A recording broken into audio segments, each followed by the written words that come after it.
Welcome to CPR black.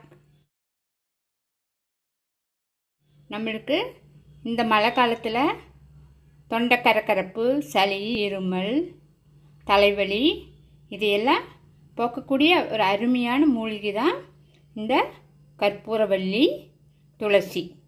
இது ரெண்டையும் வச்சு ஒரு கஷாயம் செஞ்சு 3 நாள் தொடர்ந்து குடித்தோம்னா நம்மளோட சளி தொல்லைக்கு ஒரு நிரந்தர தீர்வு கிடைக்கும். அது எப்படி செய்யறதுன்னு பார்க்கலாம் வாங்க. இந்த மாதிரி இது இந்த மழை காலத்தில் குழந்தைகள்லேருந்து பெரியவங்களுக்கு வரைக்கும் ஆளு காலையில் 1 ஸ்பூன் 2 ஸ்பூன், பெரியவங்களுக்கு 2 ஸ்பூனும் குழந்தைகளுக்கு 1 ஸ்பூனும் குடிச்சிட்டு வந்தோம்னா ஒரு 3 நாள் தொடர்ந்து குடித்தோம்னா சளி சம்மந்தப்பட்ட எந்த பிரச்சனையும் இருக்காது. அடிக்கடி குழந்தைகள் தூக்கிட்டு ஹாஸ்பிட்டல் போக வேண்டிய வேலையும் இருக்காது. இது ஒரு ஹோம் ரெமெடி. இதனால் உடம்புக்கு எந்த கெடுதலும் இல்லை. சளி இல்லாதவங்களும் கூட இதை குடிக்கலாம். இப்போது இது எல்லாத்தையும் பறிச்சுட்டு நான் சுத்தமாக கழுவிட்டு அப்புறமா எப்படி பண்ணுறது. இப்போ நான் இதை கழுவி 10 இலை எடுத்திருக்கேன். நல்லா சுத்தமாக தண்ணியில் கழுவி 10 இலை எடுத்திருக்கேன். அடுத்ததாக இந்த துளசியும் நல்லா கழுவி தான் ஒரு கைப்பிடி அளவு எடுத்திருக்கேன். இது ரெண்டையும் மிக்ஸி ஜாரில் போட்டு அரைக்கணும். அதுக்கு முன்னாடி இது கூட ஒரு 9 குருமிளகு, 1/2 ஸ்பூன் மஞ்சத்தூள் இதை போட்டு மிக்ஸி ஜாரில் நல்லா நைஸாக அரைச்சிப்போம். நம்ம மிக்ஸி ஜாரில் அரைச்சாச்சு.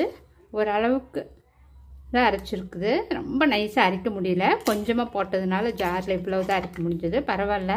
நம்ம இது கூட 1 டம்ளர் தண்ணி, இதில் 1 டம்ளர் தண்ணி சேர்ந்து நல்லா கலக்கி அதையே 1/2 டம்ளராக குறையிற வரைக்கும் கொஞ்சம் நேரம் அடுப்பில் சிம்மில் வச்சு நல்லா கொதிக்க வைக்கணும். இப்போ அடுப்பில் வச்சு கொதி வச்சிடலாம். ஒரு 10 நிமிஷம் நல்லா கொதிக்கட்டும். அந்த கொதிக்கிற தண்ணி 1 டம்ளர் நான் ஊற்றி வச்சுருக்கிற தண்ணி 1/2 டம்ளர் ஆகிற வரைக்கும் கொதிக்கணும். அப்புறமா அதை நம்ம ஒரு ஃபில்ட்ரு பண்ணி ஒரு பாட்டிலில் எடுத்து வச்சுப்போம். இப்போ நம்ம ஊற்றி வச்ச தண்ணி பாதியாக குறைஞ்சிருச்சு. 1 டம்ளர் ஊற்றி வச்சா இப்போ 1/2 டம்ளராக குறைஞ்சிருச்சு. இப்போ நம்ம இதை ஃபில்ட்ரு பண்ணிக்கலாம்.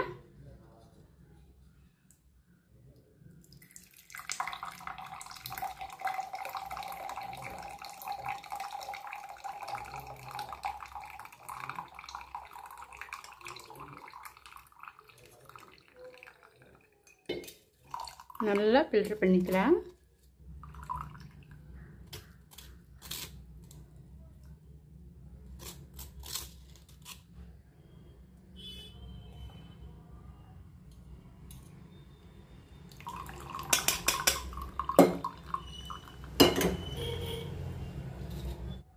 இப்போ நம்ம எல்லாத்தையுமே ஃபில்ட்ரு பண்ணியாச்சு.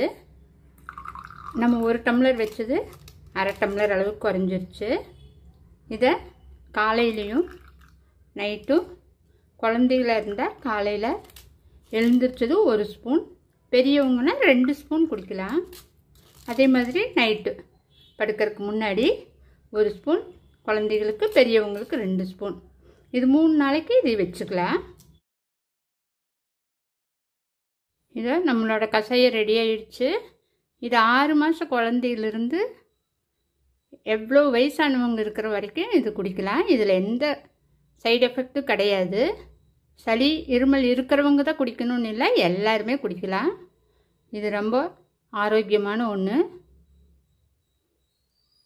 உங்களுக்கு இந்த வீடியோ பிடிச்சிருந்துச்சுன்னா லைக் பண்ணுங்கள், ஷேர் பண்ணுங்கள், சப்ஸ்கிரைப் பண்ணுங்கள். பக்கத்தில் இருக்கிற பெல் பட்டனை மறக்காமல் ப்ரெஸ் பண்ணுங்கள். Thank you friends. அடுத்த வீடியோவில் மீண்டும் சந்திப்போம்.